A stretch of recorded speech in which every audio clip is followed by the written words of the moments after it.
Let's be real. What you see on YouTube and social media in general as far as fragrance collections go is complete and total fantasy. Now, I don't mean to say that it's not real. It is real. The bottles do exist. They actually are on the shelves of these content creators you see on your screen. So yes, it's real, but it's not realistic. I think you already know that. This goes without saying, but you don't need dozens or hundreds of fragrance bottles in your collection in order to have a fragrance wardrobe that serves every occasion in which you would want to wear fragrance. If you want to be practical, but with healthy variety, you really only need 4 different types of fragrances, in my opinion. They are as follows. The year-round Dumb Reach. This fragrance is fine for any situation. It's naturally light, fairly simple, and by nature pretty casual. Keyword is fine. It's not great for every occasion, but it's fine. Not gonna rock the boat. Professional. This is a more complex scent to wear when you want to come off a little bit more serious and well groomed, but in an unobtrusive way. This is a fragrance you might wear in a professional setting if you happen to work in one or you want to have that vibe wherever you work. Now, I will primarily feature the aromatic fougere for this category because it's the perfect blend of complexity and easy to understand cleanliness, but we'll have one alternative option in there that is unlike the fougere. Night Out. Something sweet and attractive should have more depth and presence than the average daytime scent. And formal, something that smells rich, elegant, bold, and perhaps quite unique to wear for more classy evening events. Let's be real once more. Videos that focus on top 10 fragrances to wear to the beach, to a funeral, on a date, to meet your girlfriend's parents for the first time, for a job interview, to a wedding, to make her want to eat you.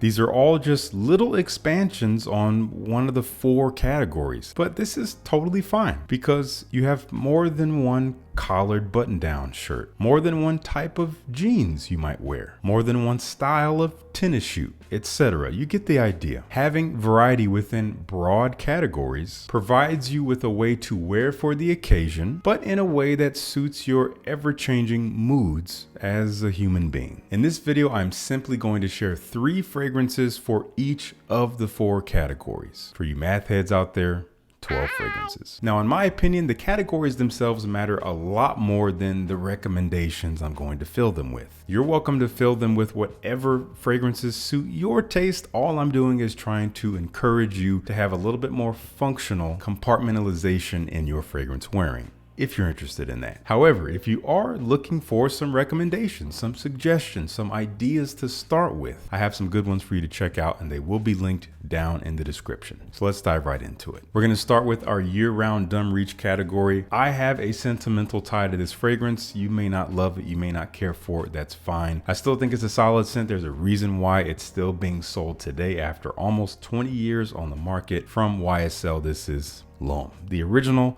L'Homme. A lot of people are going to say, it doesn't last. What's the point of buying or wearing a fragrance that's going to last 16 seconds? First of all, that's impossible unless you have really dry skin or unless this fragrance was a lot lighter than it is. Now, I would not really expect more than 6 hours out of this fragrance, but again, think of the context. Casual Dumb Reach. Maybe you just need something to spray on to go out grocery shopping. You just want to go out for a walk the dog, run a quick errand, whatever it may be. You don't need a large, deep commitment of a fragrance, and this is perfect for that. It is fresh and light with a little bit of character to it. There is quite a bit of spicy ginger in this fragrance that really characterizes the face. It definitely smells a little bit the way it looks. It has a yellow feel to it. Quite a bit of sweet tonka bean behind it, some woods. It just smells very gentlemanly, very soft, but still masculine and just easy. Really nice stuff. So easy to wear. YSL L'Homme. If you are still one to complain about fresh fragrances that don't last, then this one has some legs that might interest you.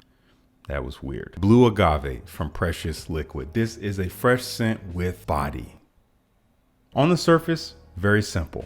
It's a simple smelling scent, borderline mainstream, but as they say, niche quality. There is a construction to the scent that smells of higher quality ingredients. It smells of just more substance. It is woody. It's kind of salty and fresh. Definitely a little bit blue smelling, but for whatever reason, this stuff hangs around. Maybe there's quite a bit of ambroxan in here. Not exactly sure, but it does have a modern, masculine, fresh feel that you would expect from a mainstream fragrance, but it just smells of higher quality. That simple, can work anytime, anywhere. Again, not fantastic for everything, but good for almost anything. That is Precious Liquid Blue Agave. And one of my absolute favorite, simply clean smelling fragrances that still smells of elegance and quality from the House of Creed Original Vetiver. I love this stuff. Soapy, clean, creamy, and woody. There is a little bit of vetiver. It's more on the clean side of vetiver, a little bit more grassy than it is rooty and woody and dark or leathery or ashy or smoky. None of that. No sharp edges here. Like a smooth bar soap with a little bit of a woody texture to it, but mostly clean and green. Never a bad time to smell clean.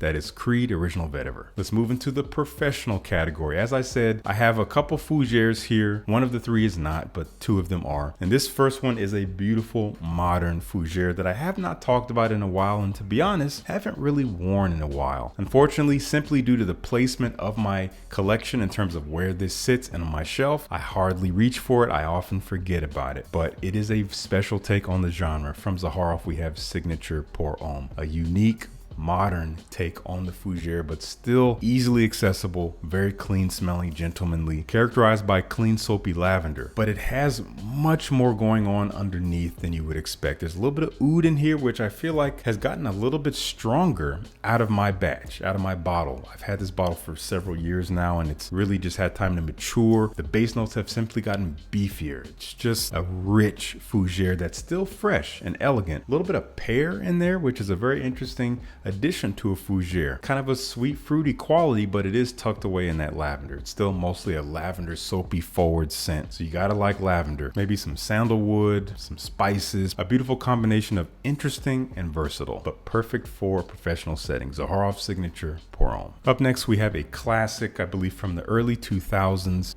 Wow. From the house of YSL. And this one is not a fougère. We're going to come back around to the fougère for the third pick, but this is M7. I believe this fragrance was released back when Tom Ford was creative directing YSL's fragrances, and this represents a beautiful style of perfumery. It was one of the first mainstream fragrances to feature oud, but in a way that's very accessible. It is primarily an ambery, sweet, warm fragrance. There's myrrh resin in here, which brings that balsamic, damp, sweet quality to it. But there's a little bit of mandarin orange to kind of brighten it up, especially at first spray. It doesn't last all that long, but it adds a nice, approachable face to the scent. And the oud in here is maybe not the most natural. I couldn't really tell you, but it definitely is this interesting, dark, dry, woody presence that adds texture, adds dimension to the scent. And the damp, earthy patchouli in here brings this elegance. That's also quite forward in here. One thing I will say about this is you may not necessarily think of this as a professional scent, something to wear during the daytime to a professional setting, but I think it's the performance of this that makes it professional to me. The fact that it's unobtrusive. Again, that's what we're looking for. We're not looking for anything that's going to grab everyone's attention, not the place to do it. And because this is a lighter scent profile, it sits closer to the skin. Maybe doesn't last all that long, but will have you smelling really professional and gentlemanly, but in kind of an alluring way slightly. I think it still leans a little bit more towards professional sophistication, but honestly, it straddles the line. You could wear it in the evening as well, but we're putting it here because I think it works perfectly for this setting. That is YSL M7. And we've got a classic here at the third spot. Back to the fougère, we have from Chanel from the early 1990s, we have Platinum Egoiste. This has become one of my favorite fragrances that I've acquired over the past, I don't know, 6 to 8 months. I'm loving this stuff. It's not going to be for everyone. To some guys it might smell a little bit old-fashioned, but I don't think it really does at all. It's really a quintessential representation of the modern fougère, which is in many ways historically the quintessential olfactory representation of the modern man. It's clean, almost metallic smelling. The name here is perfect. Maybe some rosemary, herbs, aromatic, fresh, spicy, a little bit woody, maybe a little bit mossy. It's a scent you just have to take seriously. I don't know what it is about it. It has this timeless magic as an easy to wear but depth-filled masculine fragrance. That is Chanel Platinum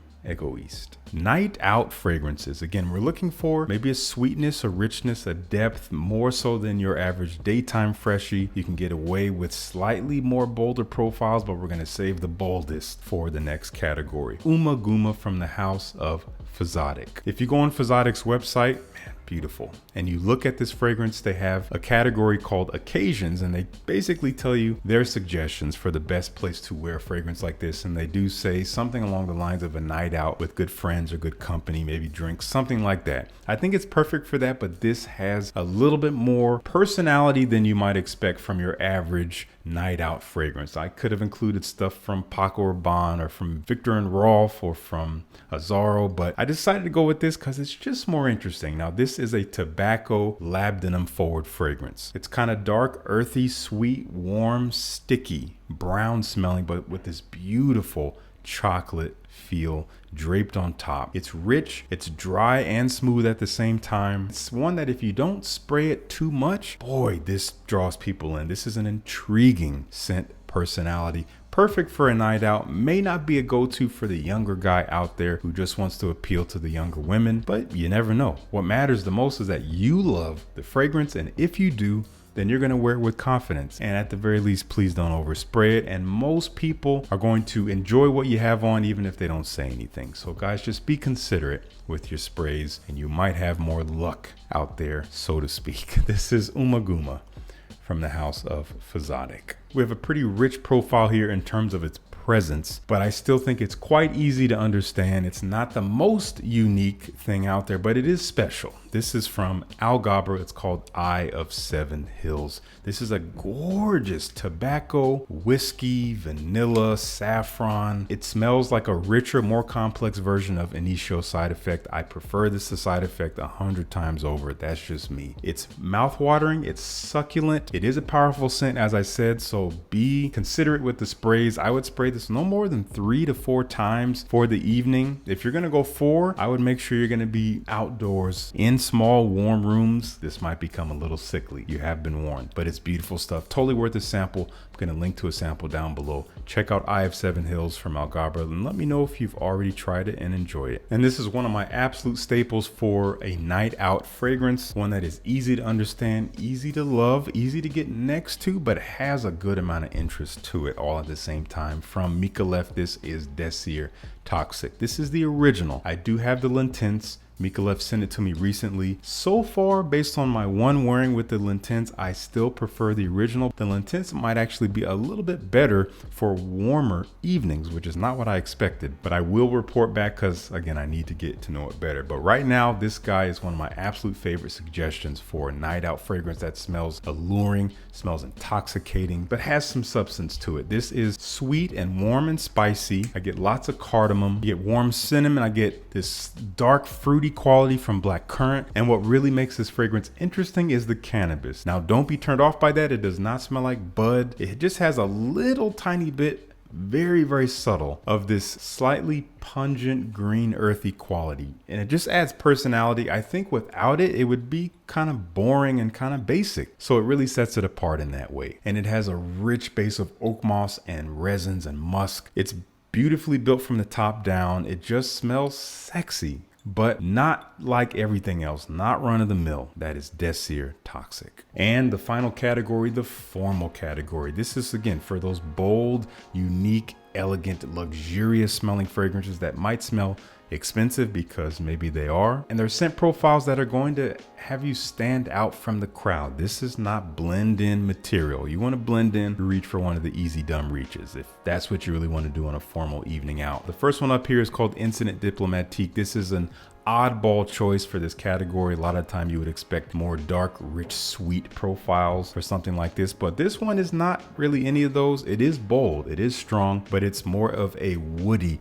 profile. This is slightly bitter vetiver, which is green, grassy, earthy. In this case, unlike the original vetiver, this stuff is edgy in terms of its vetiver presence, but it is smoothed over with some beautiful mandarin orange, some nutmeg, and it has this damp, earthy patchouli to it. It somehow has the illusion of being boozy, almost like it's dripping in whiskey or something, but it's not sweet like that. It just has the feeling, the texture. It's hard to describe. It's something I've always gotten when I've smelled it, and it's really what's made me drawn to it. This is one that if you don't overspray it, it just smells intriguing. If you're sitting next to someone at dinner, they will catch a whiff and they might ask you what you have on because it's just different. It's interesting. Incident Diplomatique from Jovoy. Up next is one of my wife's favorite bolder fragrances for me to wear. This is from the house of Tom Ford. This is called Ébène Fumé. And this is a Palo Santo fragrance. Dry, smoky, woody, spicy, and warm. But it is balanced with a little bit of freshness from some violet leaf, which brings very slight metallic, almost green, fresh face to it. It's kind of swallowed up a bit, but it does accent the opening when you spray it, and it has some rich ambery resins, adding a touch of sweetness on the skin as it dries down. But it is mostly smoky wood. So you gotta like the idea of smoky wood, but it is enchanting and it's very unique and it's very special smelling. This is a little situational, but again, for formal settings, you wanna stand out, this will help you do it. Ébène Fumé from Tom Ford. And finally, this remains as one of my favorite fragrances from the house of Kilian. Not many people's favorite, doesn't get anywhere near as much talk as stuff like Angel's Share, Intoxicated, and Black Phantom, and all those others. This is one of the OGs. Came out in 2007. There's a reason why it's still here. There's a reason why they made a flanker, which is also great. This is Straight to Heaven. I love this fragrance because of how unique it is. It is a beautiful blend of ingredients that just works. It has this base of chocolatey, damp, earthy patchouli with dry cedar wood, very, very dry and woody at the base. But on top of that is rum and dried fruits, and vanilla has this kind of pruny, boozy, sweet feel that mixed with the patchouli and the woods, it all kind of comes together as one, doesn't change much on the skin, is its own personality, and it stays that way the entire life it's on your skin. It just smells so incredible in the air. When this catches the wind, it catches a breeze, it's intoxicating. This is a 10 out of 10 for me simply because of that whiff I get when I smell it in the air, the way it makes me feel. I just feel like $1 trillion. I love wearing Straight to Heaven. Let me know if you do as well. And if you haven't, do yourself a favor, go down to the description, check out a sample below. I would love to know what you think of this fragrance. It just moves me. I've been talking about it for a while. I'll continue to do so. But this is a great pick for a formal occasion. It's gonna have you smelling like no one else. Straight to Heaven from Kilian. I want to know what you think of these fragrances down below in the comments if you've tried them, and once again, try them down in the description if you haven't. And thank you so much for tuning in. Peace. I'll see you in the next one.